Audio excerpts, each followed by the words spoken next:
پیغام رمضان، پیغام رمضان، پیغام رمضان، پیغام رمضان۔ أعوذ بالله من الشيطان الرجيم.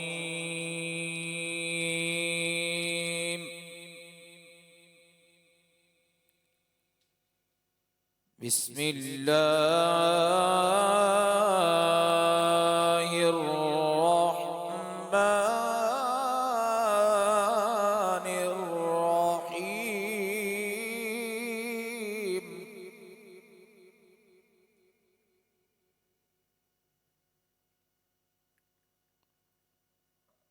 والتين والزيتون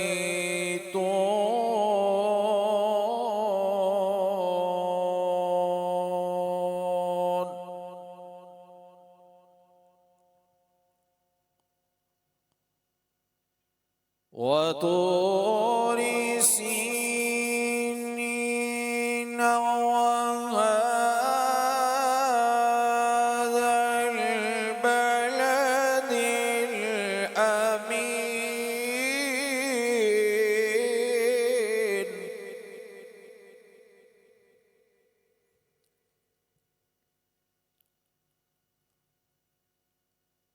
لقد خلقنا الإنسان في أحسن تقويم.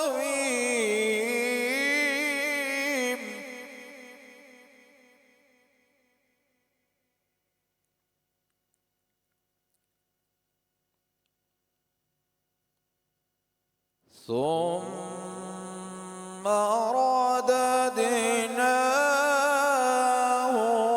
أسفل سافلين.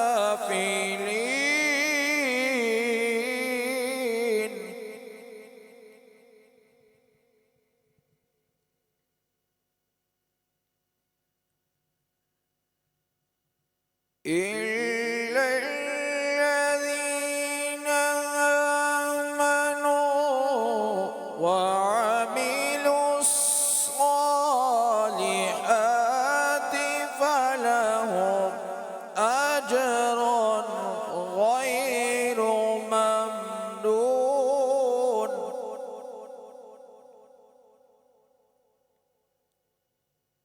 فما يكذبك بعد بالدين.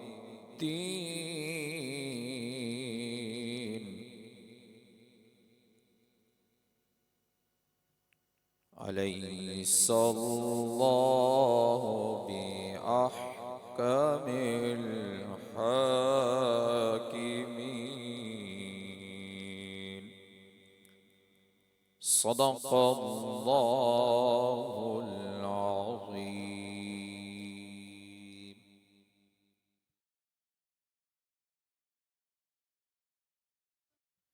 اللهم صل على سيدنا ومولانا محمد. اللهم صل على سيدنا ومولانا محمد وعلى سيدنا علي وسيدتنا فاطمة وسيدتنا زينب وسيدنا حسن وسيدنا حسين وعلى آله وصحبه وبارك وسلم. میرے نبی کی ذات پر رب کا درود ہے، میرے نبی کی ذات پر رب کا درود ہے. سلطان دو جہان پر، ہاں سلطان دو جہان پر سب کا درود ہے. اللہم صلی علی سیدنا و مولانا محمد. اللہم صلی علی سیدنا و مولانا محمد اللہ کے شیر ہے درے قرار پر درود اللہ کے شیر ہے درے قرار پر درود حضرت حسن حسین کے حضرت حسن حسین کے کردار پر درود اللہم صلی علی سیدنا و مولانا محمد اللہم صلی علی سیدنا و مولانا محمد زینب کی بارگاہ میں سلام نیاز ہے زینب کی بارگاہ میں سلام نیاز ہے جو مرتضیٰ کی لاڈلی جو مرتضیٰ کی لاڈلی زہرا کا ناز ہے اللہم صلی علی سیدنا و مولانا محمد اللہم صلی علی سیدنا و مولانا محمد وعلی سیدنا علی و سیدتنا فاطمہ و سیدتنا زینب و سیدنا حسین و سیدنا حسین وعلی آلہ و صحبہ و بارک وسلم پیغام رمضان پیغام رمضان پیغام رمضان پیغام رمضان الحمدللہ رب العالمین والعاقبۃ للمتقین الصلاۃ والسلام علی سید الامام الانبیاء والمرسلین اما بعد فاعوذ باللہ من الشیطان الرجیم بسم اللہ الرحمن الرحیم۔ اللہ کریم کا کروڑ ہا شکر ہے کہ جس نے ہم سب کو اشرف المخلوقات انسان پیدا فرما کر اپنے پیارے حبیب طالب مطلوب آقا نامدار مدنی تاجدار تاجدار عرب و عجم فخر بنی آدم ہادی سبل احمد مجتبیٰ جناب محمد مصطفیٰ صلی اللہ علیہ وآلہ وسلم کا امتی پیدا فرمایا۔ پیغام محبت ادارہ پیغام محبت سے یہ ٹرانسمیشن آپ احباب سماعت فرما رہے ہیں۔ ادارہ پیغام محبت کے زیر اہتمام اور انتظام 30 روزہ پیغام رمضان المبارک ٹرانسمیشن میں آپ کا اپنا میزبان محمد عمران چشتی حاضر خدمت ہے۔ ہمارا منشور اصلاح امت اور فلاح انسانیت کے لیے گھر بیٹھے آپ کے مسائل کا حل۔ الحمدللہ آج ہمارے ساتھ ممتاز و معروف عالم دین مسلک حق اہل سنت کے ترجمان حضرت علامہ مفتی ابرار اسلمی صاحب دامت برکاتہ القدسیہ آپ جلوہ گر ہیں۔ آپ بانی ہیں ادارہ قادریہ اسلمیہ دودھرا شریف گجرات سے۔ میں خوش آمدید کہتا ہوں آج کے اس خوبصورت پروگرام میں حضرت صاحب کو۔ چند سوالات ہیں حضرت آپ کی گوش گزار کرنے ہیں جی جی جس کے لیے آپ کو زحمت بھی دی ہے۔ جی جی آپ کا آنا ہمارے لیے باعث عزت بھی ہے، باعث فخر بھی ہے۔ تلاوت قرآن کے فضائل کیا ہیں ہمارے ناظرین کو آپ بتائیے گا، چونکہ رمضان المبارک میں تلاوت قرآن پاک زیادہ بڑھ جاتی ہے، لوگ زیادہ قرآن شریف پڑھتے ہیں، فجر کے بعد بھی پڑھا جاتا ہے، ظہر کے بعد بھی پڑھا جاتا ہے۔ چونکہ رمضان مبارک میں قرآن کریم کو پڑھنے سے زیادہ فضائل حاصل ہوتے ہیں، زیادہ فضیلت حاصل ہوتی ہے، تو اسی ضمن میں میں حضرت سے سوال کروں گا کہ تلاوت قرآن کریم کے فضائل کیا ہیں؟ بسم اللہ الرحمن الرحیم۔ آپ کا بہت شکریہ، آپ نے مجھے قرآن مجید کی تلاوت کے حوالے سے جو ہے نا وہ آپ نے بولا ہے۔ تو سب سے پہلی بات تو یہ یاد رکھیں کہ یہ جو لاریب کتاب جس کا آپ ذکر کر رہے ہیں، سبحان یہ اللہ تعالیٰ کا احسان عظیم ہے کہ اللہ تعالیٰ نے یہ کتاب ہدایت ہمارے لیے اتاری ہے۔ سبحان اور اس میں سب سے بڑی جو اہم بات میں دیکھتا ہوں وہ ہے کہ اللہ پاک کی یہ جو کتاب ہے اس کا تحریری دیکھنے میں تحریری یہ سلسلہ ہے، لیکن اس کا انداز تحریری نہیں ہے، تقریری ہے۔ سبحان اللہ، انداز تقریری کو سامنے رکھتے ہوئے ماشاء اللہ، میں عرض کروں گا کہ اللہ تعالیٰ نے قرآن مجید میں اس کے فضائل بھی بیان فرمائے ہیں، مسائل بھی بیان فرمائے ہیں، احکامات بھی اتارے ہیں، یعنی ایک یہ جامع کتاب ہے، اور ایسی کتاب ہے جس کے کریکٹر کو خود اللہ تعالیٰ نے بیان فرمایا ہے کہ ذالک الکتاب لا ریب فیہ، سبحان یہ وہ بلند رتبہ کتاب ہے جس میں شک والی بات نہیں ہے۔ تو چونکہ اس میں شک والی بات نہیں ہے تو ہر بات پھر حقی اور سچی ہے، سبحان تو بہت کچھ ہمیں اس سے ملتا ہے۔ یہ کتاب ہدایت بھی ہے اور کتاب نصیحت بھی ہے۔ تو چونکہ آپ نے جو سوال فرمایا وہ سوال یہ ہے کہ قرآن مجید کی تلاوت اگر کریں تو کیا فضیلت ہے۔ ہاں، سورہ فاطر کی آیہ نمبر 29 پڑھیں، اللہ فرماتا ہے ان الذین یتلون کتاب اللہ سبحان اللہ، واقاموا الصلاۃ وانفقوا مما رزقناہم سرا وعلانیۃ، تین چیزیں اللہ تعالیٰ نے بیان فرمائی ہیں۔ وہ تین چیزیں آپ ناظرین بھی سماعت فرما لیں کہ اللہ تعالیٰ نے فرمایا کہ بے شک وہ لوگ جو قرآن مجید کی تلاوت کرتے ہیں، اور دوسرے نمبر پر نماز قائم کرتے ہیں، اور تیسرے نمبر پر اللہ کے دیے ہوئے سے اللہ کی راہ میں خرچ کرتے ہیں، چاہے وہ اعلانیہ ہے یا پوشیدہ ہے۔ سبحان یہ تین باتیں اللہ تعالیٰ نے فرما کے آگے ایک بڑا خوبصورت پیغام دیا ہے۔ فرمایا یرجون تجارتا لن تبور، یہ ایسی تجارت ہے کہ جو نقصان والی نہیں ہوگی، یعنی یہ تجارت میں گھاٹا نہیں ہو سکتا، خسارہ نہیں ہو سکتا۔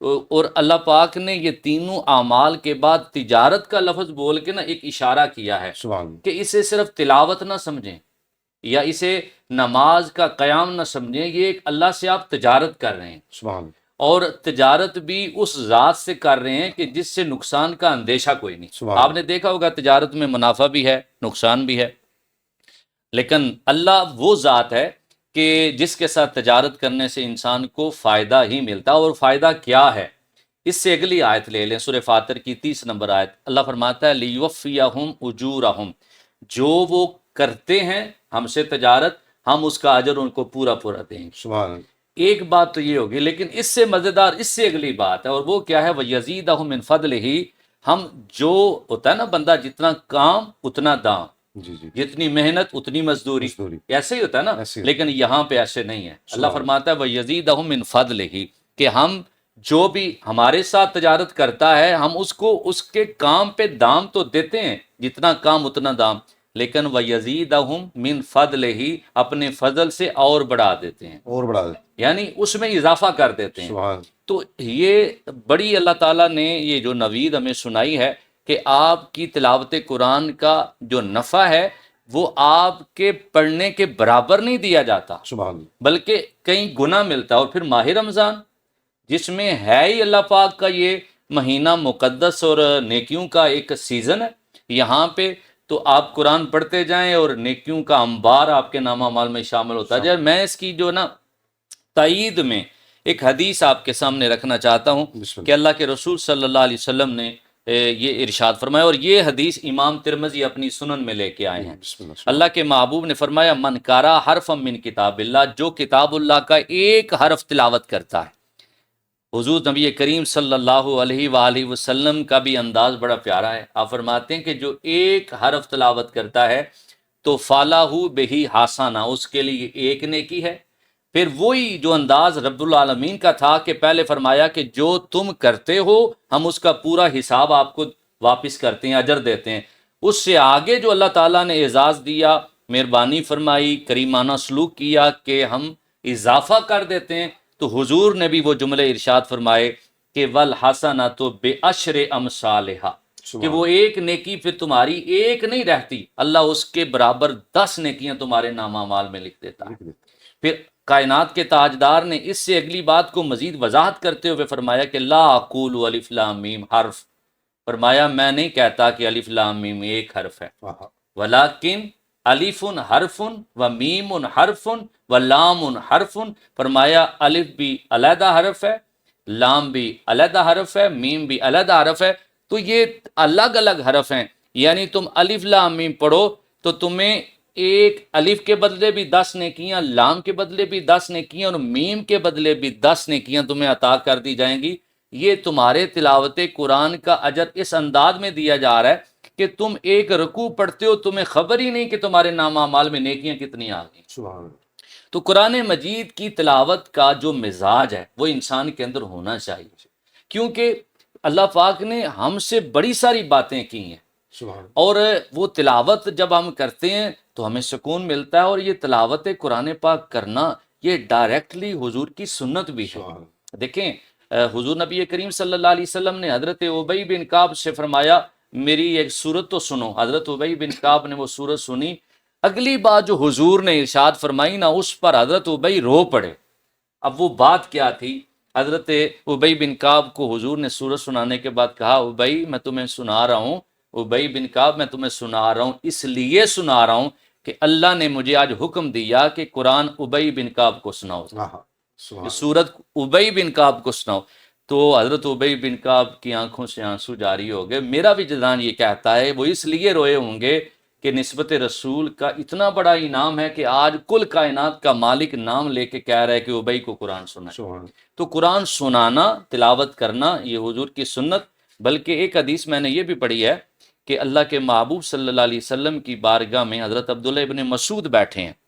عبداللہ بن مسعود جو ہیں وہ حضور کے بڑے جلیل القدر صحابی ہیں، اور راوی بھی عبداللہ بن مسعود ہیں. آپ فرماتے ہیں ایک مرتبہ حضور صلی اللہ علیہ وسلم نے مجھے ارشاد فرمایا اقرا علی القرآن، اے عبداللہ مجھے قرآن تو پڑھ کے سناؤ. سبحان. اب حضرت عبداللہ ابن مسعود رضی اللہ تعالیٰ عنہ پہ قربان جاؤں، سوال کیا کرتے ہیں؟ عرض کرتے ہیں کہ یا رسول اللہ صلی اللہ علیہ وسلم اقرأ علیک، میں آپ کے سامنے قرآن پڑھوں؟ یعنی وہ بتانا چاہتے ہیں کہ سامنے صاحب قرآن بیٹھے ہیں اور میں کس طرح پڑھ سکتا ہوں، صاحب قرآن کے سامنے قرآن کس طرح پڑھوں؟ تو آقا علیہ الصلوۃ والسلام نے ارشاد فرمایا کہ ہاں بھائی میرے سامنے قرآن پڑھو. تو عرض کیا علیک انزل، آقا آپ پر تو نازل کیا گیا، میں آپ کے سامنے کیسے قرآن پڑھوں؟ تو میرے کریم آقا علیہ الصلوۃ والسلام نے جو خوبصورت الفاظ آپ نے ارشاد فرمائے وہ یہ تھے کہ انی احب ان اسمعہ من غیری. آپ فرماتے ہیں کہ مجھے یہ پسند ہے کہ قرآن کوئی تلاوت کر رہا ہو اور محمد عربی اس کا قرآن سنے. سبحان. اچھا نام صاحب میں ایک اور سوال، میرا اپنا ایک سوال، جی، کیا اس دور میں قرآن فہمی کم نہیں ہوگی جناب؟ قرآن فہمی کم ہونے کی وجہ ہے جناب سب سے پہلی بات یہ ہے کہ قرآن کے ساتھ ہمارا تعلق ٹوٹتا چلا جا رہا ہے. وہ ایک بڑا مشہور زمانہ شعر ہے نا کہ وہ معزز تھے زمانے میں مسلمان ہو کر، ہم خار ہوئے تارک قرآن ہو کر. تو قرآن سے چونکہ لگاؤ کم ہوتا چلا جا رہا ہے، اس وجہ سے ہم چونکہ اس کی تلاوت نہیں کر رہے، اور تلاوت نہیں کریں گے تو پھر اس کو بات ترجمہ کیسے پڑھیں گے، پھر اس کو سمجھیں گے کیسے؟ یہ سارا کچھ جو ہے یہ شروع ہی تلاوت سے ہوتا ہے. حضرت عمر فاروق رضی اللہ تعالیٰ عنہ کے بارے میں نے پڑھا ہے کہ آپ صبح جب بھی اٹھتے تو قرآن کو سب سے پہلے چومتے. تو قرآن سے جو محبت ہے نا یہ بڑی ضروری ہے. جب اللہ کے کلام سے ہماری محبت ہوگی تو پھر تلاوت بھی ہم کریں گے، پھر ہم اس کو جو ہے نا وہ حفظ بھی کریں گے. اس کے تو ہر انداز میں نیکیاں رکھی گئی ہیں نا کہ تلاوت کریں تو پھر نیکیاں، حفظ کریں تو پھر نیکیاں، ترجمہ پڑھیں تو پھر نیکیاں، تفسیر پڑھیں تو پھر نیکیاں. اس قرآن کے ساتھ جتنا آگے بڑھتے چلے جائیں گے ایک وقت آئے گا کہ کل قیامت کے میدان میں یہی قرآن رب کے سامنے کھڑا ہو اور کہے گا کہ یا اللہ یہ میرے سے محبت کرتا تھا، تلاوت کرتا تھا، تو اسے جنت دے دے. اللہ اس کی سفارش کو قبول کر لے گا. سبحان اللہ.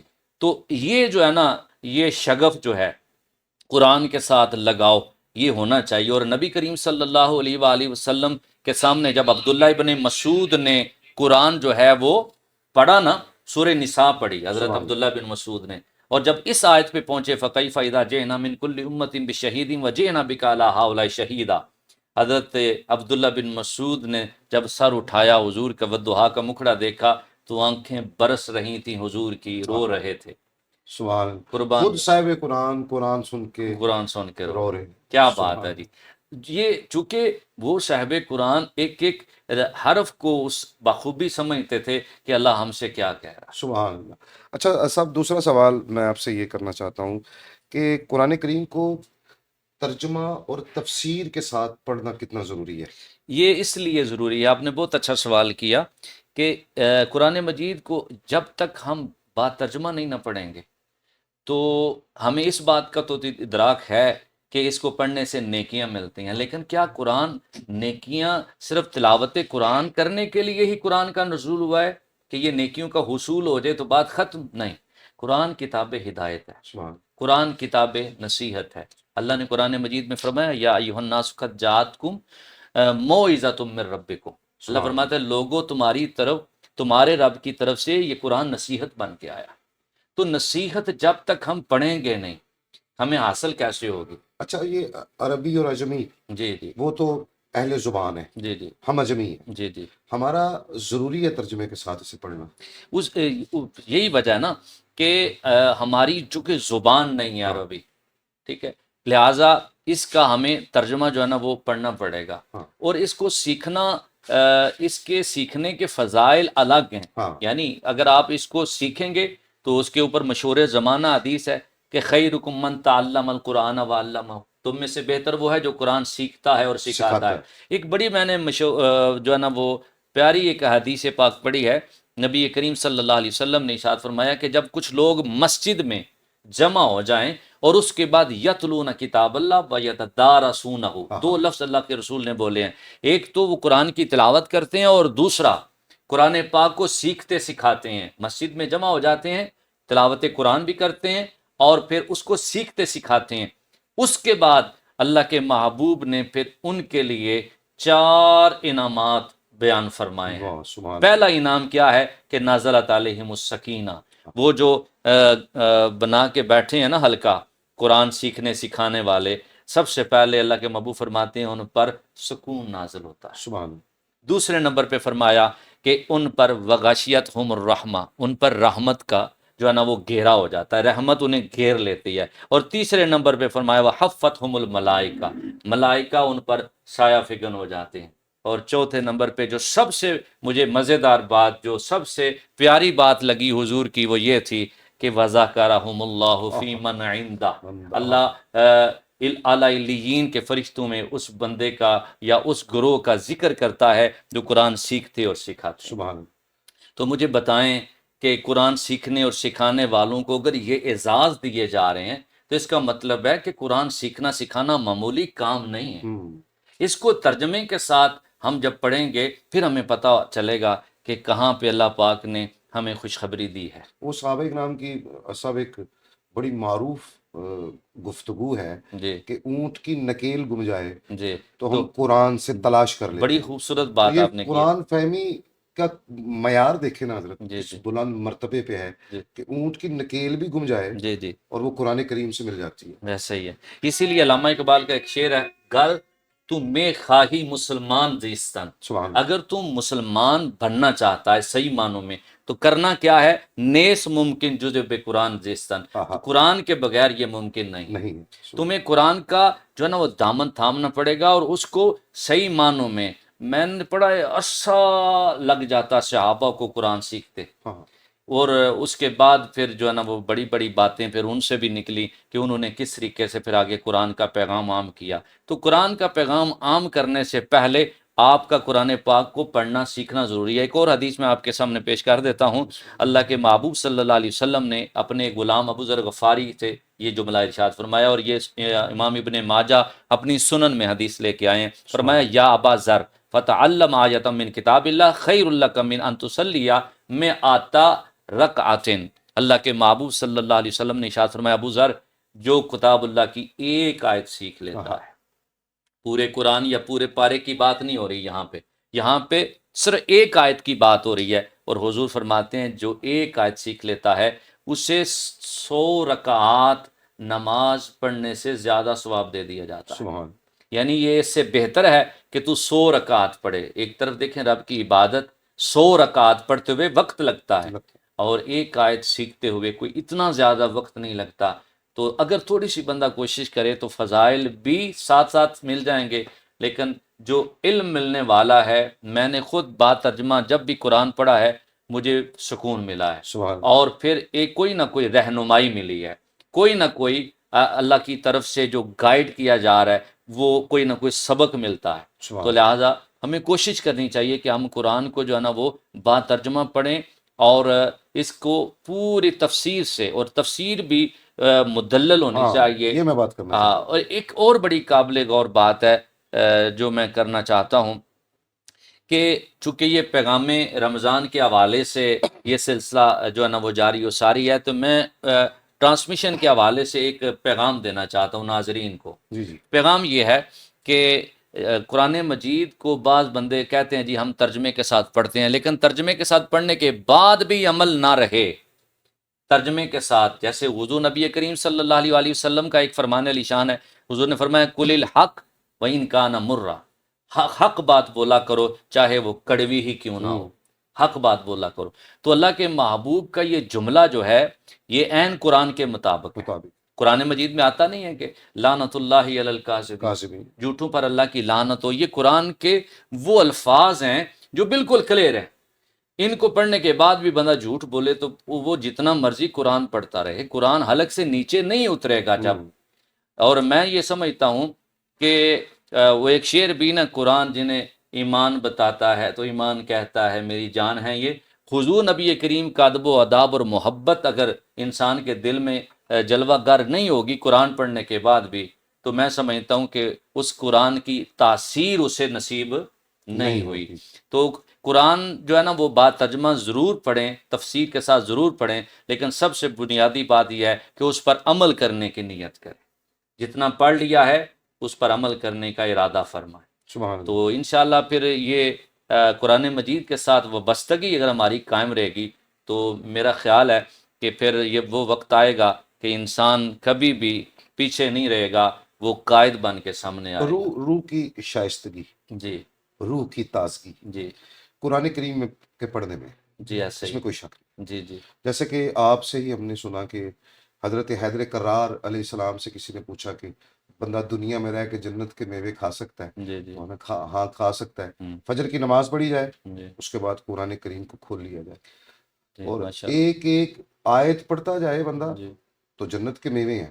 جی جی یہ بڑی جامع بات ہے۔ جی مگر میں پھر چاہوں گا کہ پیغام رمضان کی ٹرانسمیشن میں خوبصورت سا پیغام آپ کو۔ پیغام میرا صرف یہی ہے کہ اس مشن کا آپ بھی حصہ بنیں کہ ہم نے قرآن کے پیغام کو عام کرنا ہے، اور اس کے عام کرنے میں آپ قدم بڑھائیں، لیکن اس کا پہلا طریقہ یہ ہے کہ آپ خود قرآن کے قاری بنیں، سبحان خود قرآن کے جو ہے نا وہ متعلم بنیں، پہلے سیکھیں، کسی صحیح العقیدہ سے سیکھیں ہاں، جو آپ کو محبت رسول میں قرآن کی ترجمانی کر کے دکھائے۔ سبحان پھر اللہ۔ جب آپ سیکھ جائیں تو پھر نکلیں اور اپنے رب کے اس قرآن کو، لاریب کتاب کو عام کریں۔ یہی پیغام ہے کہ ہم قرآن کے ساتھ جڑ جائیں گے تو قرآن ایسا جو ہے نا وہ اللہ تعالیٰ کا کلام ہے کہ کبھی انسان کو زوال پذیر نہیں ہونے نہیں، دیتا۔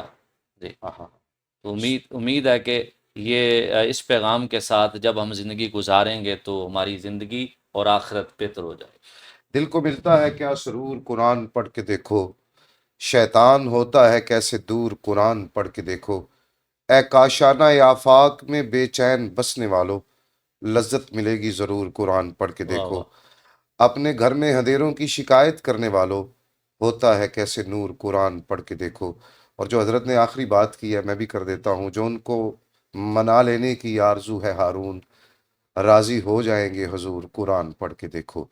آج کی ٹرانسمیشن پیغام محبت آپ احباب کو یقیناً پسند بھی آئی ہوگی، بڑی کھل کے گفتگو کی ہے قرآن کریم فرقان حمید کے حوالہ سے۔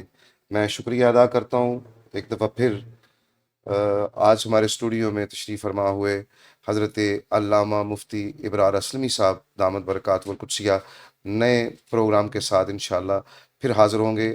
اپنے ارد گرد کے ماحول کا خیال رکھیے گا اور قرآن کا دامن نہ چھوڑیے گا۔ السلام علیکم ورحمۃ۔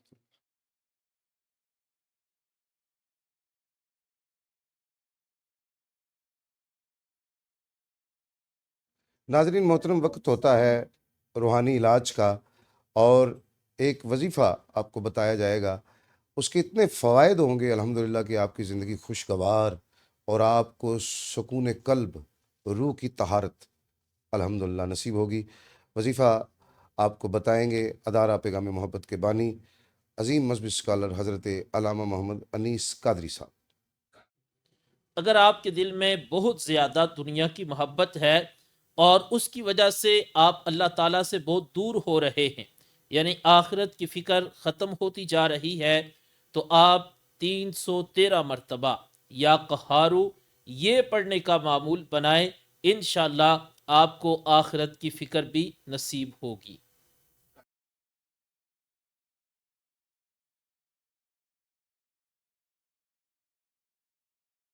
ناظرین محترم، آج کا پیغام اور پیغام محبت کا کیا پیغام ہے؟ محبتوں کے پیکر، محبتوں کے امین، عظیم مذہبی اسکالر حضرت علامہ محمد انیس قادری صاحب، جو کہ بانی ہیں ادارہ پیغام محبت کے۔ ماہ رمضان المبارک میں شیاطین کو جکڑ دیا جاتا ہے، اگر پھر بھی آپ کو رمضان المبارک میں نماز پڑھنے کی توفیق نہیں، آپ روزہ نہیں رکھتے، آپ پھر بھی گناہوں میں لگے ہیں، تو اس پر آپ ضرور سوچیں اور اپنے آپ کو بدلیں۔ پیغام رمضان، پیغام